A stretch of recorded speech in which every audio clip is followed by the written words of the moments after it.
Hi, everybody. This is Dennis from the Dennis and Annie Show, and we are going to listen to the Peter Pan record, book and record set. This is Star Trek The Crier and the Emptiness. Issue number is PR26. I've already got the record queued up, so let's play along with it and we can listen to it.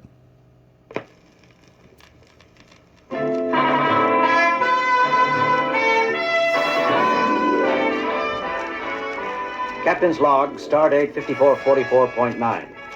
The Enterprise is on a charting run through the partially explored Moran sector. Since this region seems relatively devoid of suns and planets, we expect to be finished here in a few days. Kirk out. Not soon enough for me, Captain. Bored, Mr. Connors? I thought you liked solitude and quiet. I do, Captain, but there are limits to one's ability to enjoy nothingness. Look at the screen. No planets worthy of investigating, hardly any stars, not even any interesting phenomena like quasars or black holes or redisars. Just parsecs and parsecs of nothing. We should be through here by tomorrow, ship time, Connors. In the meantime...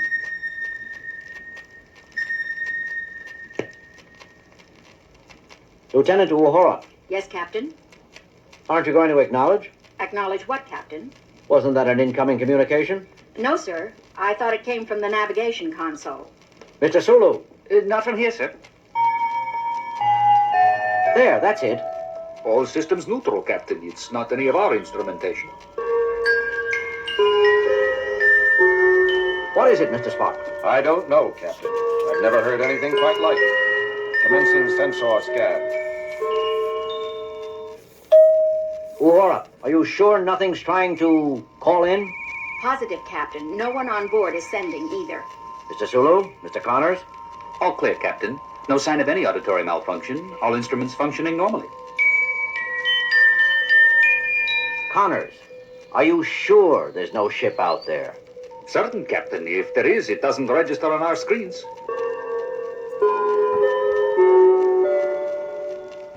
Mr. Spock, anything from the computer? Nothing definite, Captain. We appear to have encountered a previously unknown physical phenomenon. There are faint indications it is highly localized while remaining diffused. That's contradictory, Mr. Spock. Quite, Captain. The computer is equally confused.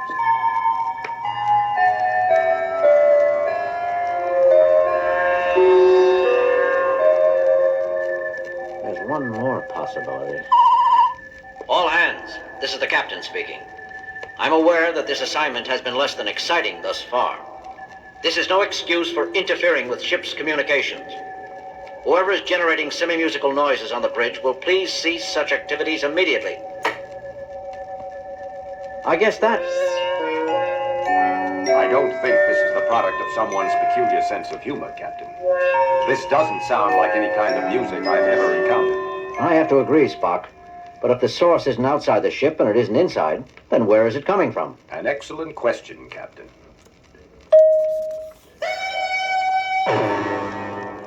Captain's log supplementary. The mysterious music has been with us for 3 days now and gives indications of increasing rather than abating. Every effort to locate some source for the sounds has proven futile. We are no closer to an explanation now than we were days ago.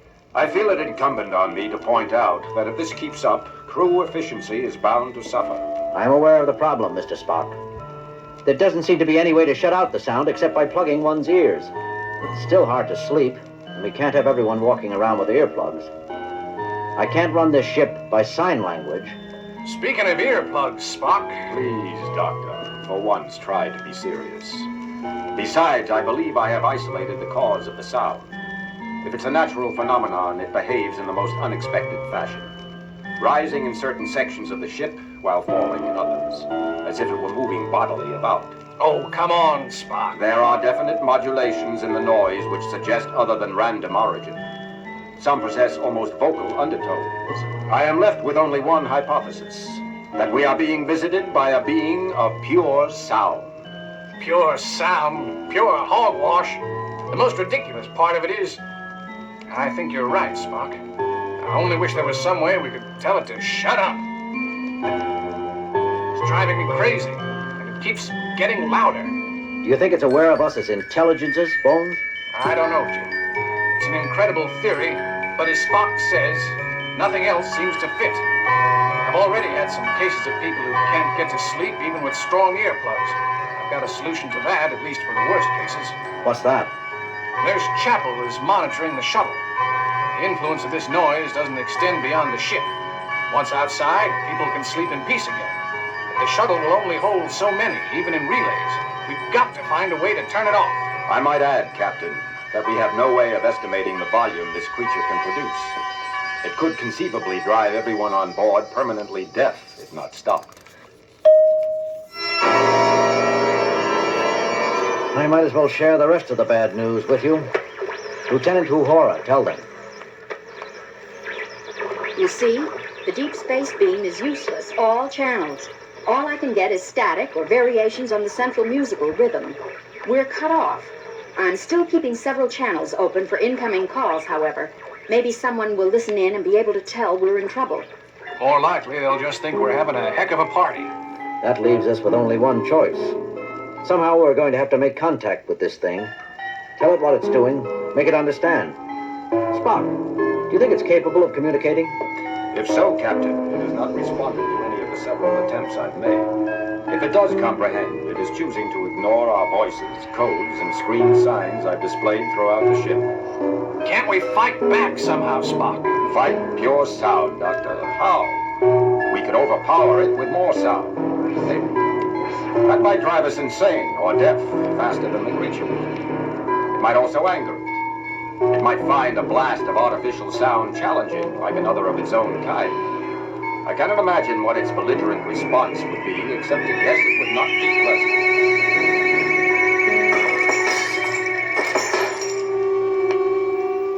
Everyone okay? That one hurt. All right here, Captain, but half the transparent facings on my instruments are gone. Damage reports coming in, Captain, from all over the ship.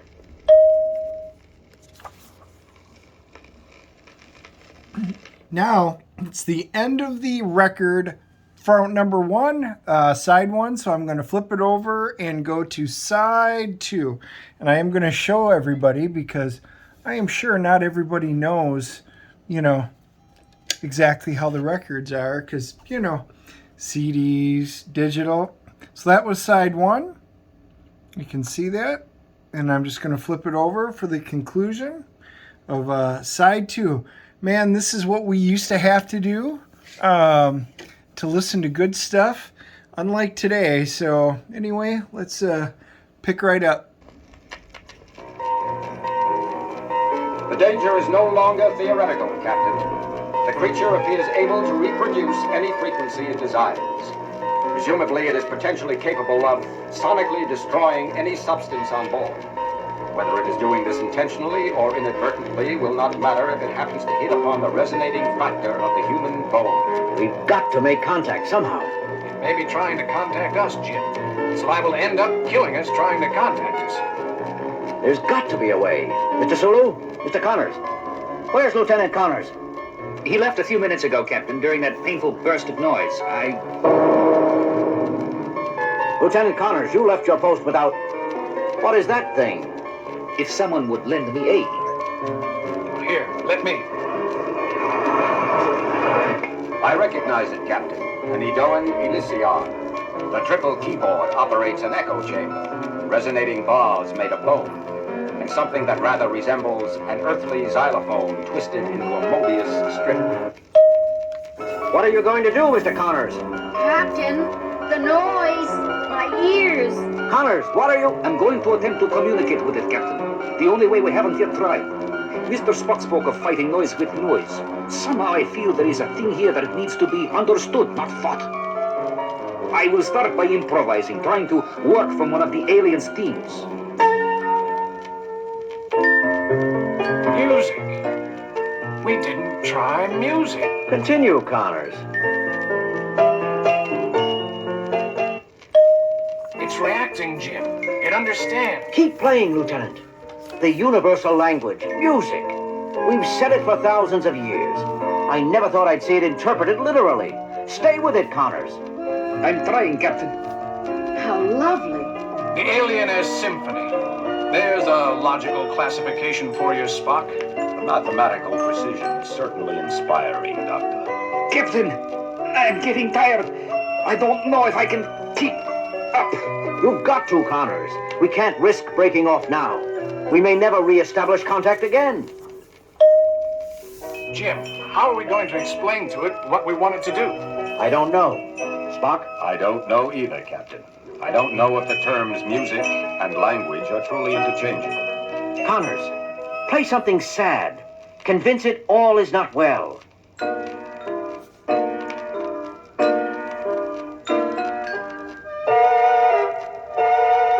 It may be working, Captain. If it only joins logic to its sounds. Emotion, you mean?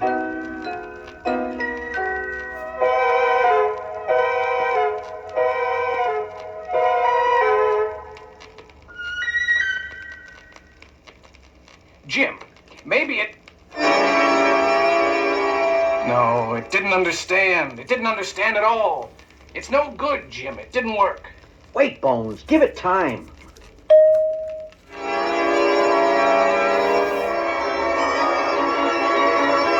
Connors! Captain! I can't keep up!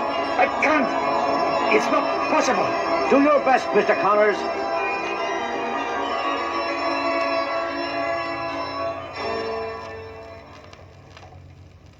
It's gone. It's finally gone. Gone where, Jim? Who knows, Bones? We don't know where it came from. We can't imagine where it goes. I hope it went away happy. Perhaps someday, when we understand a little more about how our own music affects us, we'll be ready to understand and communicate with creatures like it a little better. I heard a voice crying in the wilderness. What was that, Lieutenant? Nothing, sir. All channels appear clear now. Shall I contact the nearest Starfleet base? No, we don't appear to have sustained any serious damage. We'll finish this charting run as planned. Mr. Connors, thank you. My arms feel like two core-rings of a planetary center, Captain. But I believe I actually enjoyed it. I've never had such a fluid, responsive musical partner. Did you say something, Bones? Oh, I was just wondering, Jim. Do you think we'll ever find it again?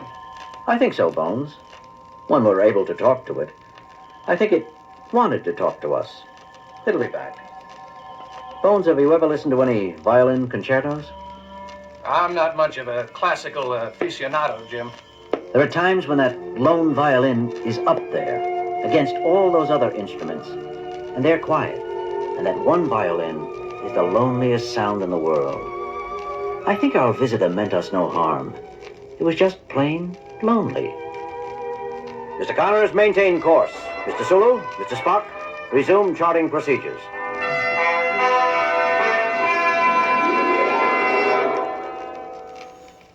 And that, my friends, is the end of the story. And then I hope you guys enjoyed that. When I was a kid, this is how we did it. Then you just took your record. Your record slides right into the back of it. And then I get to show you the back.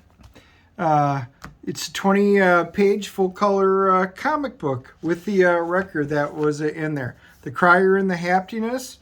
So anyway, as I start getting more and more of the book and record sets, I'm going to start collecting. I will start putting these up there. I hope you guys enjoyed it.